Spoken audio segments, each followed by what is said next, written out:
earlier in October. Well, not earlier. It was actually late October.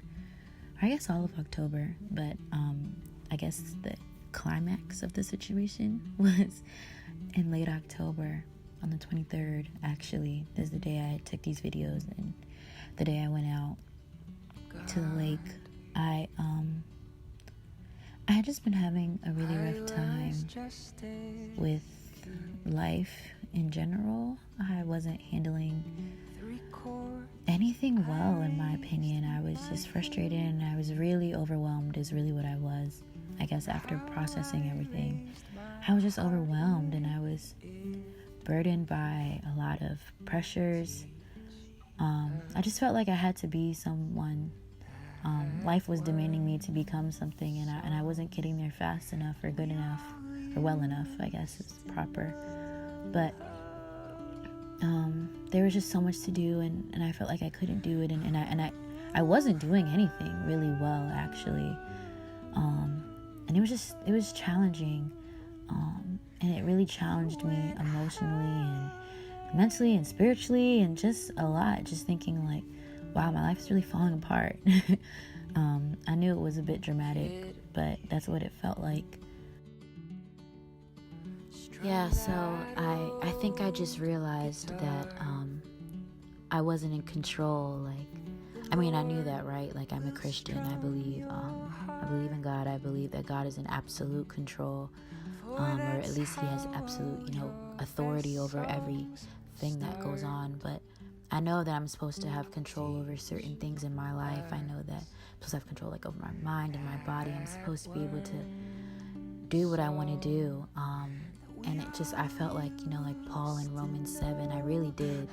I felt like, man, I make a plan for myself to do certain things, and I just wouldn't do them. And it's like looking in the law and just being so disappointed in yourself.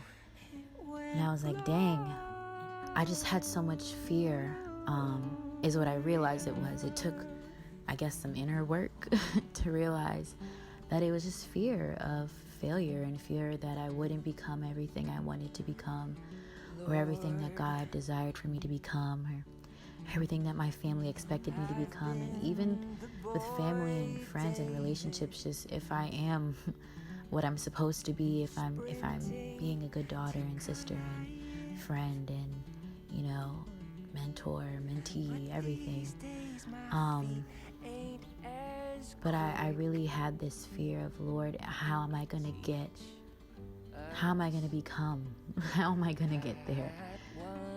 So I took the advice of a friend to just go and be alone and be still and even write a little bit.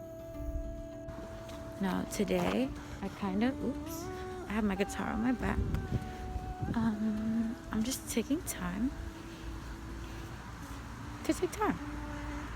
It ended up being pretty nostalgic, just walking the paths and remembering being younger and thinking about where God has brought me, and it was really nice. I never really ended up writing this day.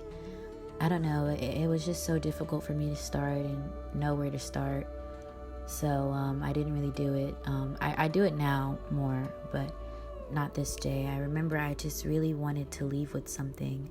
That's what I told God. Tell me something that I can take with me to get through the rest of whatever this is. Christ,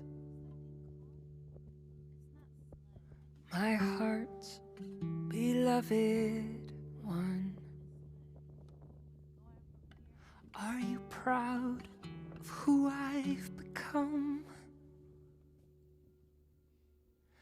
Your voice is the voice I want, so teach. And I just ended up remembering the things that God had brought me through, the seasons that He had brought me through, and the history that we have. And I stumbled upon Isaiah 43, and it says, do not be afraid, for I have ransomed you. I have called you by my name. You are mine. And when you go through deep waters, I will be with you. When you go through rivers of difficulty, you will not drown.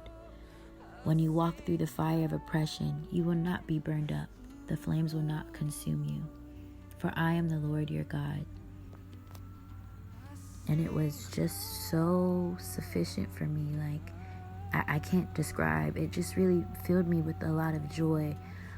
Just to remember that no matter what waters I'm going through, he's going through it with me, and he's teaching me and sculpting me. And from now until eternity, I walk with him.